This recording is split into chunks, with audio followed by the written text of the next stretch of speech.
നമസ്കാരം, കൊട്ടാരക്കര മീഡിയയിലേക്ക് സ്വാഗതം. തെരഞ്ഞെടുപ്പ് തീയതി പ്രഖ്യാപിച്ചതോടെ മാതൃകാ പെരുമാറ്റച്ചട്ടവും നിലവിൽ വന്നു. എന്താണ് മാതൃകാ പെരുമാറ്റച്ചട്ടം എന്നറിയാമോ?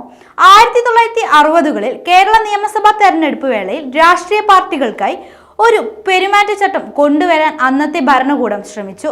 ഇതാണ് മാതൃകാ പെരുമാറ്റച്ചട്ടത്തിന്റെ ഉത്ഭവത്തിന് കാരണമായ പ്രധാന സംഭവം. തെരഞ്ഞെടുപ്പ് പ്രചാരണ വേളയിൽ രാഷ്ട്രീയ പാർട്ടികളും സ്ഥാനാർത്ഥികളും പാലിക്കേണ്ട ചില മാർഗനിർദ്ദേശങ്ങളാണ് തെരഞ്ഞെടുപ്പ് പെരുമാറ്റച്ചട്ടം എന്നതുകൊണ്ട് അർത്ഥമാക്കുന്നത്. കേന്ദ്ര തെരഞ്ഞെടുപ്പ് കമ്മീഷനാണ് ഈ മാർഗനിർദ്ദേശങ്ങൾ പുറപ്പെടുവിക്കുന്നത്. പെരുമാറ്റച്ചട്ടം ലംഘിക്കുന്ന പാർട്ടിക്കോ സ്ഥാനാർത്ഥിക്കോ എതിരെ നടപടിയെടുക്കാൻ നിർദ്ദേശിക്കാൻ തെരഞ്ഞെടുപ്പ് കമ്മീഷന് അധികാരമുണ്ട്.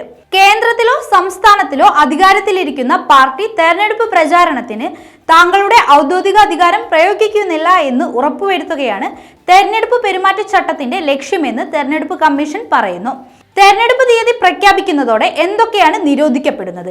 തെരഞ്ഞെടുപ്പ് തീയതി പ്രഖ്യാപിച്ചതിന് ശേഷം സാമ്പത്തിക സഹായം, പ്രത്യേക വാഗ്ദാനം എന്നിവ നടത്തുന്നതിൽ നിന്ന് മന്ത്രിമാരെയും ഭരണകൂടത്തെയും തടയുന്നു. തറക്കല്ലിടൽ, പുതിയ പദ്ധതികളുടെ പ്രഖ്യാപനം എന്നിവയിൽ നിന്നും രാഷ്ട്രീയ നേതൃത്വവും ഭരണകൂടവും വിട്ടുനിൽക്കണം. മന്ത്രിമാർ താങ്കളുടെ ഔദ്യോഗിക അധികാരം തെരഞ്ഞെടുപ്പ് പ്രചാരണത്തിനായി ഉപയോഗിക്കാൻ പാടില്ല.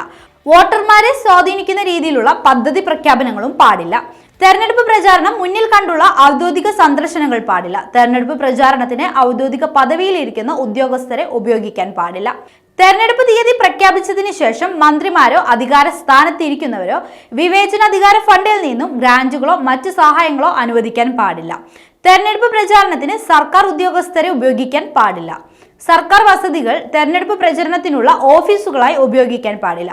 ഈ വസതികളിൽ വെച്ച് തെരഞ്ഞെടുപ്പ് പ്രചരണ പരിപാടികൾ നടത്തുവാനും പാടില്ല. സർക്കാർ ഫണ്ടിൽ നിന്നും പണം മുടക്കി തെരഞ്ഞെടുപ്പ് പ്രചാരണത്തിനുള്ള പരസ്യങ്ങൾ നൽകാൻ പാടില്ല.